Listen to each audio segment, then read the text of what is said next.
পানি পানের ৫ সেকেন্ড পর আপনার শরীরে যা ঘটে। আপনি যখনই পানির প্রথম চুমুকটি নেন, আপনার জিভে থাকা সেন্সরগুলো তাৎক্ষণিকভাবে মস্তিষ্কে সংকেত পাঠায় যে শরীরে পানির যোগান আসছে।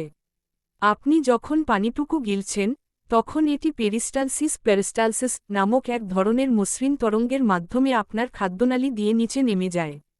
কয়েক সেকেন্ডের মধ্যেই এটি পাকস্থলিতে পৌঁছায়, কিন্তু পানি সেখানে জমা থাকে না।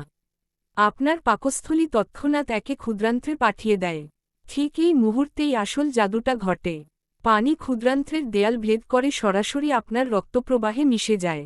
এতে আপনার রক্ত কিছুটা পাতলা হয়, যা হৃৎপিণ্ডের রক্ত পাম্প করার কাজকে সহজ করে দেয়। একই সময়ে আপনার কিডনি সক্রিয় হয়ে ওঠে, তারা অতিরিক্ত পানি ছেঁকে ফেলে এবং শরীরের ইলেক্ট্রোলাইটের ভারসাম্য বজায় রাখে। এদিকে আপনার মস্তিষ্ক প্রয়োজনীয় আর্দ্রতা পায়, যা আপনার মনোযোগ এবং মেজাজ মুড ফুরফুরে করে তোলে। এমনকি আপনার ত্বক এর সুফল পেতে শুরু করে এবং আরও নমনীয় ও সতেজ হয়ে ওঠে। সবচেয়ে অবাক করা তথ্যটি হল, আপনার পান করা প্রতি গ্লাস পানি 10 মিনিটেরও কম সময়ের মধ্যে আপনার রক্তের অংশে পরিণত হয়।